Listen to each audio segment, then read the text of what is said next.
Friends, welcome back to our channel.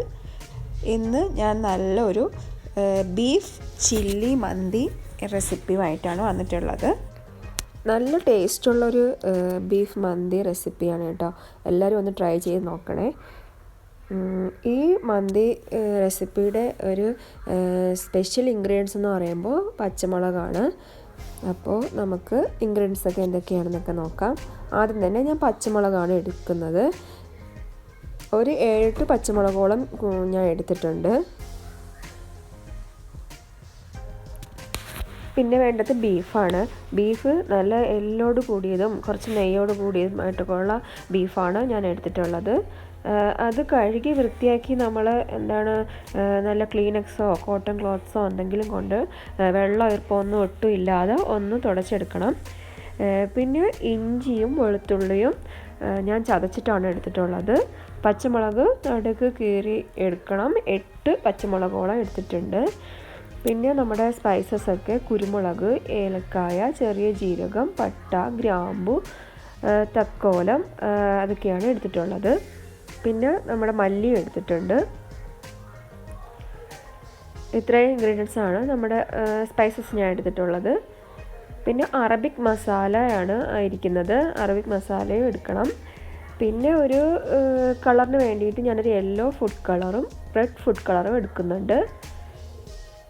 പിന്നെ sunflower ഓയിലാണ് എടുക്കുന്നത്.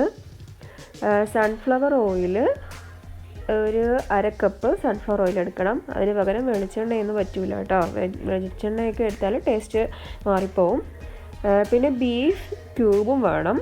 പിന്നെ നമ്മുടെ മുളക് പൊടി, മല്ലിപ്പൊടി, മഞ്ഞൾപ്പൊടി ഇവയൊക്കെ ഇട്ട് കൊടുക്കുന്നുണ്ട്.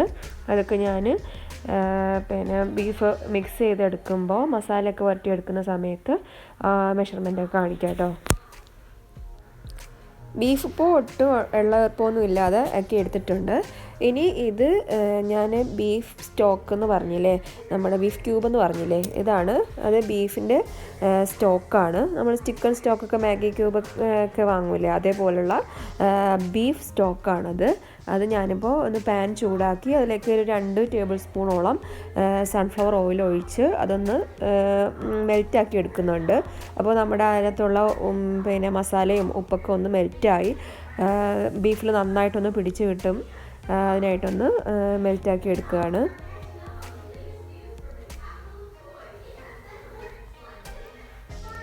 ഇനി നമുക്ക് മസാല ഒന്ന് ബീഫിലേക്ക് പിടിപ്പിച്ചെടുക്കാം. അതിനായിട്ട് ഇപ്പോൾ ഞാൻ വേറൊരു ബൗളിലേക്ക് ബീഫെല്ലാം ചേർത്തെടുത്തിട്ടുണ്ട്. ഇനി നമുക്ക് നേരത്തെ എടുത്തു വെച്ച ഇഞ്ചിയും പച്ചമുളകും വെളുത്തുള്ളിയൊക്കെ ചതച്ചതും എല്ലാം കൂടെ ഒന്ന് അതിലേക്കിട്ട് ഒന്ന് മിക്സ് ചെയ്തെടുക്കാം.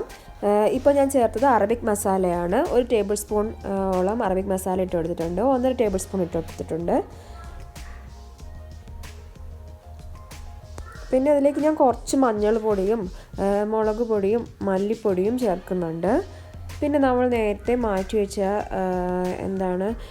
കുറച്ച് കളറില്ലേ, യെല്ലോ കളറും റെഡ് ഫുഡ് കളറും ഒരു 2 ഡ്രോപ്പ് വീതം അതും ചേർത്ത് കൊടുക്കുന്നുണ്ട്. എന്നിട്ട് നമുക്ക് എല്ലാം കൂടെ ഒന്ന് മിക്സ് ചെയ്തെടുക്കണം.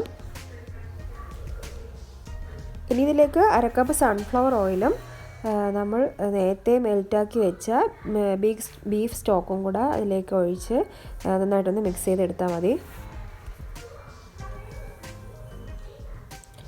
ഈ ഫുഡ് കളർ ഓപ്ഷണൽ കേട്ടോ, നമുക്ക് ആവശ്യമുണ്ടെങ്കിൽ മാത്രം ചേർത്താൽ മതി. ഞാനിവിടെ ഇപ്പോൾ ഒരു കളറിന് വേണ്ടിയിട്ട് ചേർത്ത് കൊടുക്കുന്നതേ ഉള്ളൂ. റെഡും യെല്ലോയാണ് എടുത്തിട്ടുള്ളത് ഞാൻ. ഇത് നന്നായിട്ട് മസാല പിടിപ്പിച്ചതിന് ശേഷം 1 മണിക്കൂറൊക്കെ വെച്ചാൽ വളരെ നല്ലതാണ്. ഞാൻ 1/2 മണിക്കൂർ മാത്രമേ റെസ്റ്റ് ചെയ്യാൻ വെച്ചിട്ടുണ്ടായിരുന്നുള്ളൂ. 1/2 മണിക്കൂർ മുതൽ 1 മണിക്കൂർ വരെയൊക്കെ റെസ്റ്റ് ചെയ്യാൻ വെച്ചാൽ നന്നായിട്ട് മസാലയൊക്കെ പിടിച്ച് കിട്ടും. പിന്നെ കൈ കൊണ്ട് തന്നെ ഇതേപോലെ നന്നായിട്ട് മസാല പിടിപ്പിച്ചെടുക്കുക. അല്ലാതെ സ്പൂൺ കൊണ്ടൊന്നും ചെയ്താൽ അത്രയും ടേസ്റ്റൊന്നും കിട്ടില്ല. അപ്പോൾ ഞാൻ കുക്കറിലാണ് ഇത് വേവിച്ചെടുക്കുന്നത്. 1/2 മണിക്കൂർ റെസ്റ്റ് ചെയ്തതിന് ശേഷം ഞാൻ കുക്കറിൽ ഒരു 4-5 വിസിൽ കേൾപ്പിച്ച് വേവിച്ചെടുക്കുകയാണ് ചെയ്യുന്നത്. ഇനി നമുക്ക് റൈസ് എടുക്കാം. ഞാൻ ബസ്മതി റൈസാണ് എടുത്തിട്ടുള്ളത്. 1.5 കപ്പ് ബസ്മതി റൈസാണ് എടുത്തിട്ടുള്ളത് ഇത്രയും ബീഫിന് ആവശ്യമായിട്ട്. ബസ്മതി റൈസ് ഒരു അരമണിക്കൂർ മുമ്പ് നന്നായിട്ടൊന്ന് കുതിർന്ന് കിട്ടുന്നതിനായിട്ട് റൈസ് ഞാൻ വേവിച്ച് ഊറ്റിയാണ് എടുക്കുന്നത്. വെള്ളം ഒന്ന് ചൂടായി വരുമ്പോഴേക്കും നമ്മുടെ റൈസ് അരമണിക്കൂർ കൊണ്ട് കുതിർന്ന് കിട്ടിയിട്ടുള്ള റൈസ് അതിലേക്ക് ഇട്ട് ഉപ്പും ഇട്ട് നന്നായിട്ടൊന്ന് വേവിച്ച് ഒന്ന് തിളച്ച് കഴിയുമ്പോഴേക്കും ഒരു അരമുറി ലെമണും 2 ടേബിൾ സ്പൂൺ സൺഫ്ലവർ ഓയിലും ഞാൻ അതിലേക്ക് ഒഴിച്ചു കൊടുക്കും. അപ്പോൾ റൈസ് ഒന്ന് ഒട്ടിപ്പിടിക്കാണ്ട് നല്ലതായിട്ട് കിട്ടും. ഇപ്പോൾ നമ്മുടെ ബീഫ് ഇവിടെ കുക്കറിൽ നിന്ന് ഞാൻ മാറ്റിയിട്ടുണ്ട്. നന്നായിട്ട് കുക്കായി കിട്ടിയിട്ടുണ്ട്. പിന്നെ നമുക്ക് ഇത് കുക്ക് ചെയ്തെടുക്കുമ്പോൾ ഞാൻ ഒട്ടും വെള്ളമൊന്നും ചേർത്തിട്ടുണ്ടായിരുന്നില്ല. അതിൽ നിന്നുള്ള പിന്നെ ആ ഒരു എണ്ണയും അതിൻ്റെ കുറച്ച് മസാലയും കൂടെ നമ്മൾ വേറൊരു ബൗളിലേക്ക് എടുത്ത് മാറ്റി വയ്ക്കണം കേട്ടോ. ഇപ്പോൾ ഞാൻ വേവിച്ച് ഊറ്റിയെടുത്ത റൈസ് പിന്നെ ഇട്ട് കൊടുക്കുകയാണ് അതിൻ്റെ മുകളിലേക്ക്. റൈസൊക്കെ നല്ല പാകത്തിന് കുക്കായി കിട്ടിയിട്ടുണ്ട്. നമ്മൾ ഞാൻ പറഞ്ഞില്ലേ ലെമണും ഒരു സൺഫ്ലവർ ഓയിലും കൂടെ 2 ടേബിൾ സ്പൂൺ നന്നായിട്ടൊന്ന് തിളച്ച് വരുന്ന സമയത്ത് ഒഴിച്ചു കൊടുത്താൽ ചോറൊന്ന് ഒട്ടിപ്പിടിക്കാണ്ട് നല്ലതായിട്ട് കിട്ടും. ഇനി നമുക്ക് ഇതിലേക്ക് നമ്മൾ നേരത്തെ മാറ്റി വെച്ചിട്ടുള്ള ഓയിലും ആ ഒരു മസാലയും കൂടെ ഉള്ളതില്ലേ അതും കൂടെ ഒന്ന് മുകളിലേക്ക് ഒഴിച്ചു കൊടുക്കണം. ഇനി നമ്മൾ ബിരിയാണിയൊക്കെ ദം ചെയ്തെടുക്കും പോലെ തന്നെ ഒരു 45 മിനിറ്റ് വരെ ലോ ഫ്ലെയിമിലിട്ട് ഒന്ന് ദം ചെയ്തെടുക്കണം.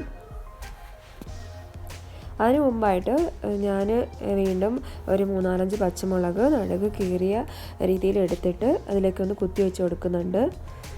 പച്ചമുളകാണ് ഈ ബീഫ് മന്തിയുടെ ഏറ്റവും വലിയൊരു ടേസ്റ്റ്.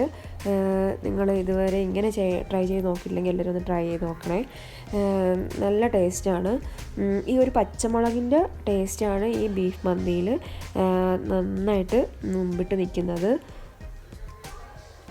അപ്പം ഞാൻ പിന്നെ അടപ്പ് പാത്രത്തിൻ്റെ മുകളിലുള്ള ഹോള് അലുമിനിയം ഫോയിലിട്ടൊന്ന് അടച്ചിട്ടാണ് ഹോളൊന്ന് അടച്ചു കൊടുത്തിട്ടാണ് വെച്ചെടുത്തിട്ടുള്ളത്. അപ്പോൾ ആവിയൊന്നും ഒട്ടും പുറത്ത് പോകാണ്ട് നന്നായിട്ടൊന്ന് കുക്കായി കിട്ടും. നല്ലൊരു ദമ്മ് പിന്നെ ഒട്ടും അതിൻ്റെ ഫ്ലേവറൊന്നും വെളിയിൽ പോകാണ്ട് ദമ്മായി കിട്ടും.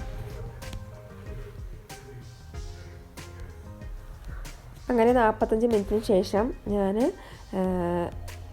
നമ്മുടെ ബീഫ് മന്തി ഗ്യാസിൽ നിന്നൊക്കെ മാറ്റി ഓപ്പൺ ചെയ്തിട്ടുണ്ട്.